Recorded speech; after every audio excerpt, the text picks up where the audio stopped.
दीपक में 6 पंखुड़ियों वाला फूल बनना बहुत ही शुभ है।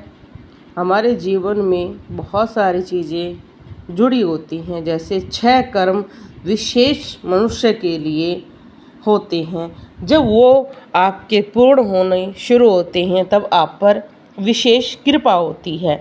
6 कर्म में सबसे पहला कर्म हमारा कहते हैं देव पूजा, क्योंकि बहुत सारे लोग जानते हैं कि बहुत सारे लोग गुरु नहीं बनाते हैं, पर वो देव पूजा जरूर करते हैं। देव पूजा, गुरु उपासना, ज्ञान के लिए हमें गुरु की आवश्यकता पड़ती है।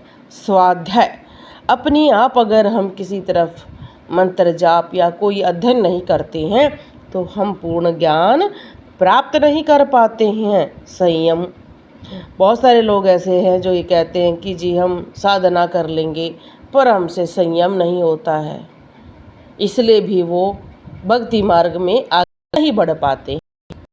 ऐसे ही है तप, जब भी हम साधना मार्ग में आगे बढ़ते हैं हमें तप भी करना होता है, और ये कई प्रकार का होता है। आप सभी जानते हैं, हमें अपनी जीवा का स्वाद भी त्यागना होता है, अपने शारीरिक सुख को भी त्यागना होता है, और भी बहुत सारी ऐसी चीज़ें होती हैं कि हमें साधना काल में उनका त्याग करना पड़ता है। आलस्य, क्योंकि हर किसी को पता है कि जब हम साधना करते हैं तो मंत्र जाप या पूजा पाठ बहुत लंबा होता है और आलस्य को तो छोड़ना ही पड़ता है। दीपक में 6 पंखुड़ियों वाला फूल हमारे कर्मों को दर्शाता है या हमारी शक्तियों को दर्शाता है। कहते हैं कि 6 दोष होते हैं मनुष्य का जो जीवन में प्रभावित करते रहते हैं। काम, क्रोध, घमंड, लोभ, मोह, आलस, ये सारे हमें छोड़ने होते हैं।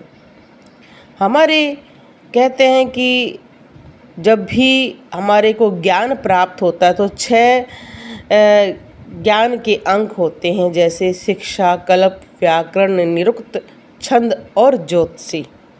ये सभी बहुत ज़रूरी होते हैं। आप सभी जानते हैं कि मंत्र जाप में भी हमें व्याकरण का ज्ञान होना चाहिए, शिक्षा का ज्ञान होना चाहिए, हमें हर चीज़ का पता होना चाहिए।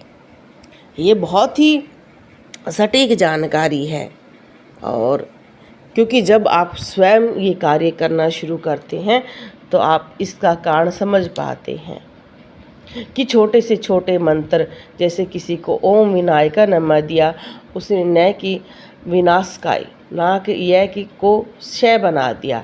अब उसने कहा कि जी आपने जो मंत्र दिया है उससे तो मेरे को बहुत ज़्यादा पिटाई होती है, अब मेरे सारे काम बिगड़ते हैं।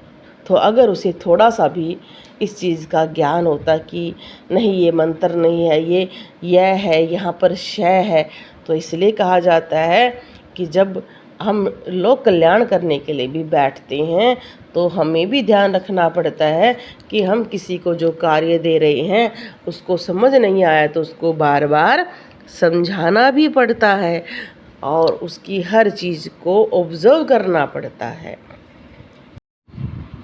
6 पंखुड़ियों वाले फूल को कहा जाता है कि ये हमें सीधा 6ठी इंद्रिया से जोड़ता है, शक्तियों से जोड़ता है, और कई स्थानों पर तो 6 नंबर को एंजल नंबर कहा जाता है, जिसका अर्थ होता है भगवान का अंक, जो सीधा हमें भगवान से जोड़े, जो सीधा हमें देव शक्ति से जोड़े। हमने आपको पहले भी बताया था कि ये हमारे शक्तियों को खोलने का अंक माना जाता है। बहुत महत्वपूर्ण कहा गया है, बहुत सारे व्यक्ति इसके बारे में जानते भी हैं। इसे देवदूत कहा जाता है।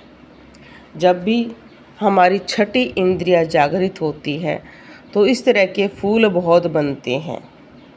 अब 6ठी इंद्रिया में क्या क्या होता है कई स्थानों पर मैंने बताया भी है, और उस पर विस्तार से मैंने वीडियो भी बनाई है, आप सभी वो देख भी सकते हैं। जब भी हमारा जो दीपक है इस तरह के अंक हमें दर्शाता है या फूलों की पंखुड़ियाँ हमें दर्शाता है, तो इसका सीधा संबंध हमारी शक्तियों से जुड़ने का एक माध्यम होता है। हमारे शरीर में भी फूल होते हैं, ये सभी जानते हैं। अलग अलग फूल होते हैं, चक्र होते हैं, पिरामिड्स होते हैं, बहुत सारी चीज़ें होती हैं। हमें उनके बारे में भी बहुत ज्ञान प्राप्त होता है। जब हमारे इस तरह का फूल बनता है तो कई बार हमें कुछ अनुभव ऐसे होते हैं जो भविष्य को बताते हैं। मैंने कहा ना कि ये एंजल नंबर है।